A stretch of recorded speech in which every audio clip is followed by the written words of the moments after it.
Are you a fan of McCain?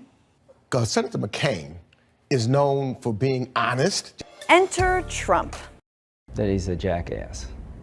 I am really enjoying the entire Trump administration just falling all over itself to try to deny this blockbuster bombshell story. Okay, now let's have a look at the original Atlantic article that started all of this. Claiming the president disparaged Marine Corps war heroes from the Battle of Belleau Wood during World War I. The story claims that the president didn't join his then Chief of Staff John Kelly on the trip because those World War I men were losers and suckers. To you is, how do you know it's accurate? How do you know it's true?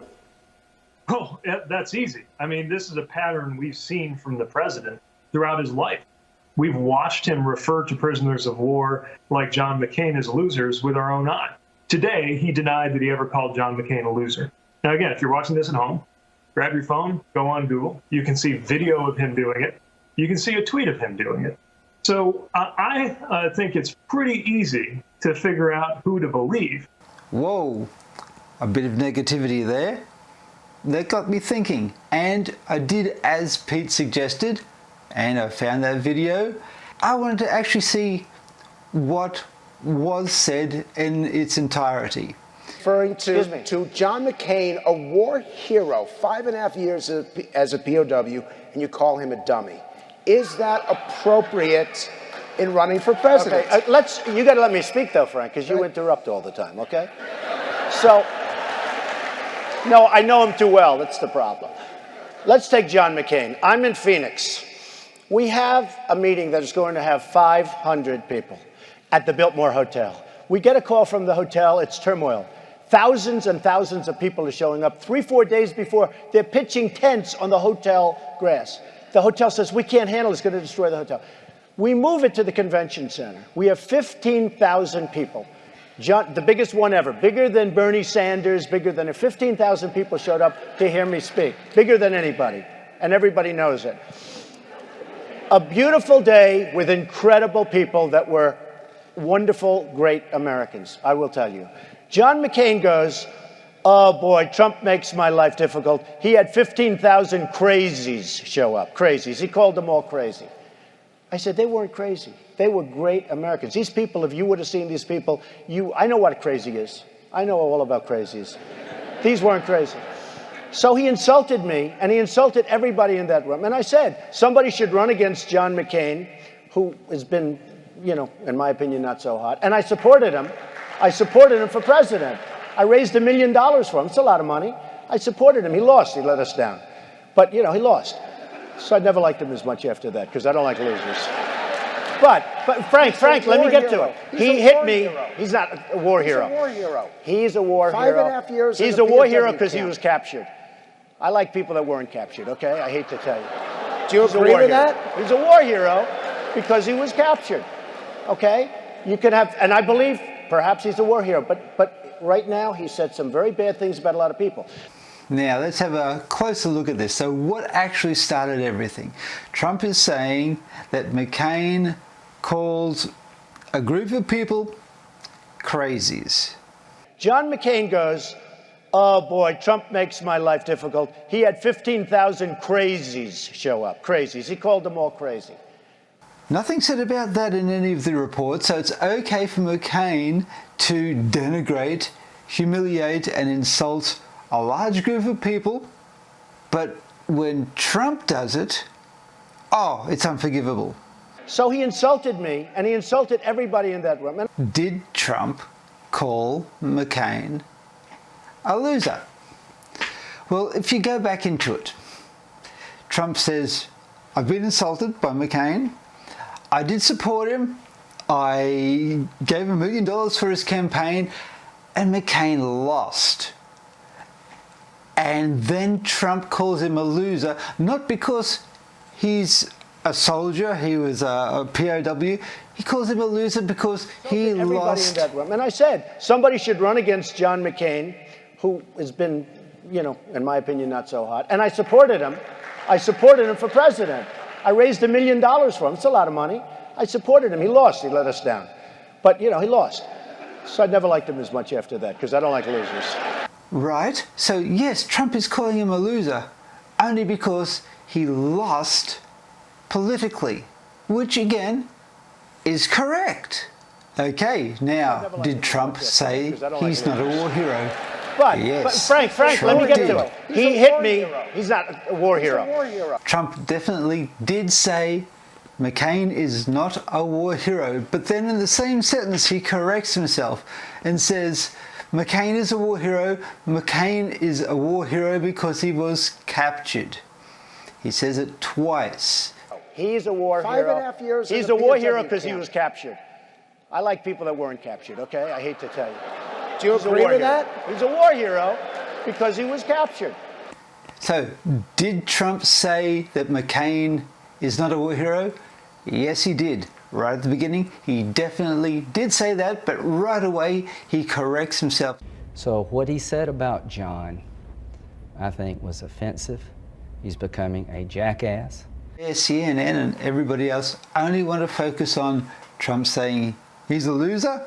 We've watched him refer to prisoners of war like John McCain as losers with our own eye. And they want to focus on him saying that McCain is not a war hero, which when you actually look at the video, it's a complete distortion of what really happened. What's the line he crossed? Saying that John McCain and people like him are not American heroes. The American people will not tolerate what he is doing now regarding those who have served.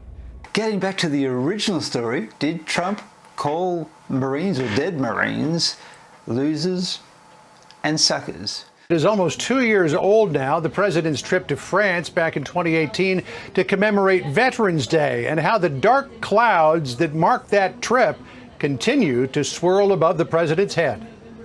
President Trump was incensed today about a report in The Atlantic magazine that claimed in November 2018 the president said he was canceling a visit to the Aisne-Marne American Military Cemetery in France because the war dead interred there were losers and suckers. So, okay, I know the reports from The Atlantic and everyone else say that Trump called off the visit to the second cemetery because the weather was bad, he didn't want to mess up his hair, he didn't want to sit in the car, and so on and so forth. So let's get the official view. The official reason for calling off the visit was bad weather. It was raining, low clouds, and Marine One couldn't fly. In an email, the president's military aide writing, "Team, we are a bad weather call for today's lift. Chief of Staff General Kelly will replace POTUS for today's ceremony. Please advise if any question." Okay, now we're going to the other side of this argument, and we're going to see the defense of Donald Trump. Now, the first one is Bolton. He seems, to me, he seems like a fairly unlikely source for a defense for Trump. I didn't hear either of those comments or anything even resembling them. I was there at the point in time that morning when it was decided that he would not go to Aisne-Marne Cemetery. He decided not to do it because of John Kelly's recommendation. It was entirely a weather-related decision. Okay, now all the supporters or the people who are supporting Trump's denial, strangely enough, we do have people, faces and names coming out wanting to identify themselves as saying Trump didn't do this. People saying Trump did it don't want to identify themselves. They're scared of the backlash. People who are saying that this story is fake are being identified. They're showing their face and letting us know their name. So that, to me, has a lot of validity. There are 5 current and former members of the White House staff, though, who say they were with the president that day and that nothing of the kind ever happened. I'm talking about Sarah Huckabee Actually, they Sanders. haven't said that. They just said they haven't heard. People like that. They haven't said that. They just said they didn't hear it. And again, multiple sources confirm this and multiple news organizations confirm this. But if you don't want to believe that, believe your own eyes, because this president has been disrespecting the military. Let me read the quotes from Sarah Huckabee Sanders. She was the president's press spokesperson at the time. She says, "I was actually there and one of the people part of the discussion. This never happened." Hogan Gidley, also part of the White House communications team, says, I was there in Paris and the president never said those things. And Well, this story is utterly phony, and I've heard people say, well, it's been confirmed because other people have confirmed it. Who do they confirm it with? The same unnamed anonymous sources. That's not a confirmation. That is simply an affirmation of the original lie. Let me tell you something. The people that are being named, my daughter, Hogan Gidley, Nikki Haley, General Keith Kellogg, a number of Not to mention people, John Bolton, who, by the Governor. way, is no fan. Yes. Yeah, no fan of the president these days. And even he said, and the documents showed that it was rain that kept them away. This is one more attempt. This is about as phony, if not worse, than Russian collusion, which turned out to be, you know, a big bag of gas. I've become suspicious of anonymous sources, and I find it odd that comments made a number of years ago are now collected up 60 days prior to an election and thrown out for the American people's consumption. Given the inflammatory nature of it, if they were going to be leaked, you'd think they would have been leaked at the time. So I think you've got to bring into question the credibility of the story itself.